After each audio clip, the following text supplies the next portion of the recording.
Virgin Galactic's first space tourism flight is currently underway. But as the Challenger climbed today, it carried an American woman astronaut, Sally Ride. It's one small step for man.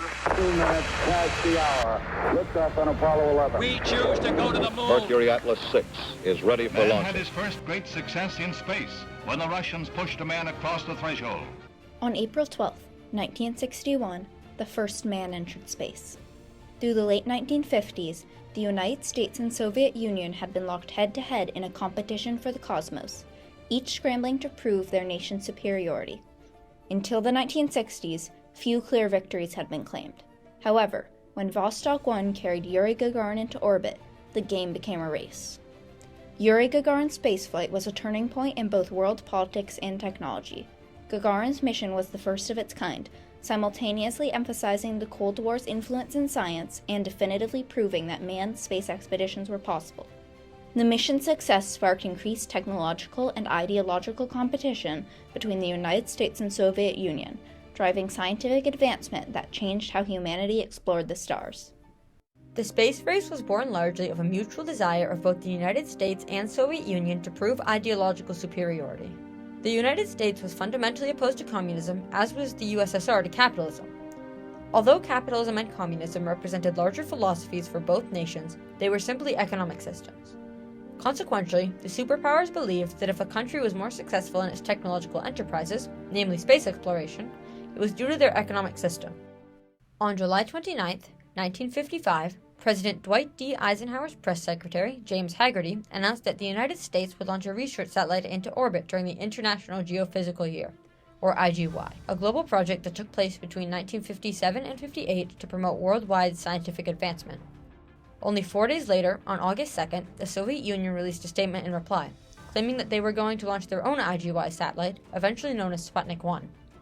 This exchange marked the beginning of the space race, the first formal declaration of the competition for the cosmos. The USSR successfully launched the first artificial satellite into orbit on October 4, 1957, claiming a major milestone early in the fledgling space race. The Soviets announced the launch, detailing Sputnik's purpose, abilities, and eventually closing the statement with a resounding claim. Artificial Earth satellites will pave the way to interplanetary travel, and, apparently, our contemporaries will witness how the freed and conscientious labor of the people of the new socialist society makes the most daring dreams of mankind a reality. Only 1 day short of a month later, on November 3rd, the USSR followed the launch of their inaugural satellite with a second, titled Sputnik 2. Sputnik 2 carried a dog, Laika, into orbit, making her the first living being to orbit the Earth, and in turn the Soviet Union the first nation to achieve this feat, putting them 2 steps ahead of the United States in the space race. The states responded with their own satellite, Explorer 1, on January 31, 1958, behind the Soviets, however well within their promised IGY deadline. These back-and-forth achievements continued throughout the late 50s, each superpower gaining and losing ground between missions. The USSR, however, remains generally in the lead, claiming 3 major milestones in only 3 years. The first spacecraft to reach the surface of the Moon, Luna 2, the first spacecraft to orbit the Moon, Luna 3, and the first successful return of living beings from space, 2 dogs aboard Sputnik 5. In response, the United States launched and returned Ham, a chimpanzee and first ever hominid, into orbit. By the 1960s, the next and by far most significant goal in the space race had become apparent: to send the first human into space. Until then, missions were curtailed largely by technological limits. An unmanned vessel could only complete simple tasks, such as orbits, photography, and data collection. The possibility of manned spaceflights would open an entirely new realm of possibilities in both space exploration and its subsequent political impacts. While the 2 superpowers worked to create the spacecraft, their respective programs began training their cosmonauts, searching for a worthy candidate. In October 1959, Yuri Gagarin and 206 other potential cosmonauts were selected to go through intensive flight, velocity, and altitude tests for entrance into the Soviet space program. The contestants were then narrowed down to 20 core members who would go on to the final testing stage. 6 of the 20 best candidates were put into accelerated training. Named the Vanguard 6, they were cosmonauts Bykovsky, Nelyubov, Nikolev, Popovich, Gagarin, and Titov. In December 1960, recruits voted for the top mission candidate, with an upwards of 17 of them choosing Gagarin. On January 18, 1961, The examining committee recommended their flight order: Gagarin, Titov, Nelyubov, Nikolaev, Bykovsky, and Popovich. But these rankings were based on more than test scores. The USSR was also looking for a propaganda figure to represent their ideals internationally. The political element of cosmonaut selection worked in Gagarin's favor. He was the child of rural farmers and a survivor of Nazi occupation who had gone on to become a highly successful Air Force pilot, a communist success story. His affable demeanor and memorable smile made him an ideal diplomat. Yuri Gagarin was to be the first human in space.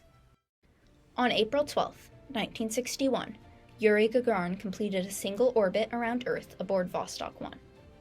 Totaling a brief 108 minutes, the flight was controlled primarily through Zarya 1, the ground control base, as well as some automated systems within the rocket.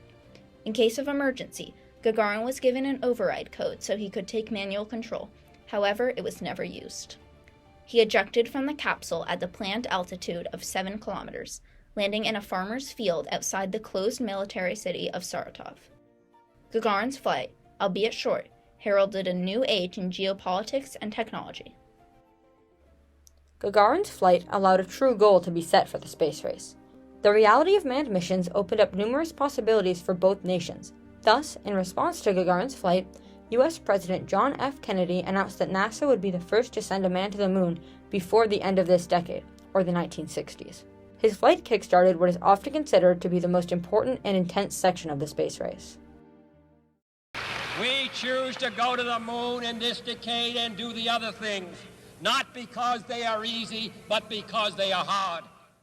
Less than a month after Gagarin's flight, on May 5, 1961, American astronaut Alan Shepard executed the first pilot-controlled spaceflight. Despite not completing an entire orbit, Shepard's mission still served as a step up from Vostok 1.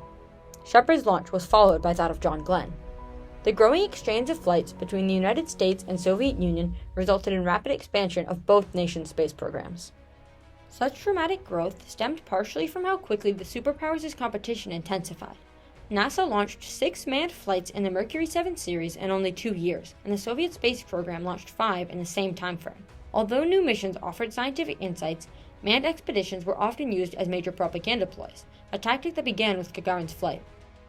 Upon his return, Gagarin became an international celebrity, receiving numerous awards, including the Order of Lenin, Polish Order of the Cross of Grunwald, and Egyptian Order of the Nile. He also went on world tours, gave speeches, and appeared in parades. His popularity made him a global representative of the Soviet Union. For many, Yuri Gagarin symbolized a clear victory for communism. He was a living, breathing propaganda figure. The precedent of using astronauts as political symbols was set by Gagarin and used by NASA throughout their missions, most notably in the case of John Glenn.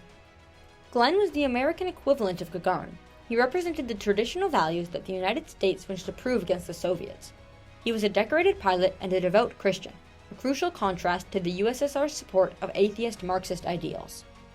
Both superpowers wished to demonstrate their ideological superiority, part of which was proving that they had progressive policies.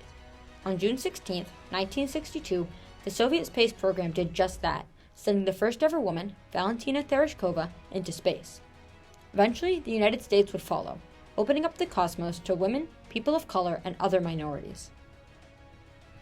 On July 20, 1969, American astronaut Neil Armstrong took the first steps on the moon. Often considered the definitive victory of the space race, Apollo 11's moon landing was by far the most technologically complex maneuver executed at that time. In 1998, the International Space Station was launched and assembled by 15 nations, including the Cold War rivals of the United States and Russia. It was both an unprecedented technological feat and a striking symbol of peace, one which held such significance due to the precedent of space's political importance set by Gagarin. Despite the fall of the Soviet Union, Gagarin's impact is undeniable, echoing through the 20th and into the 21st century. Today, manned space missions have largely gone from scientific to commercial.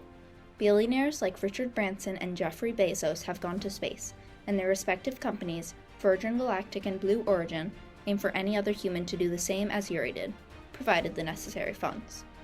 The flight of Vostok 1 took humanity to the stars for the very first time, but when Yuri Alexeyevich Gagarin lifted off, he only had one thing to say.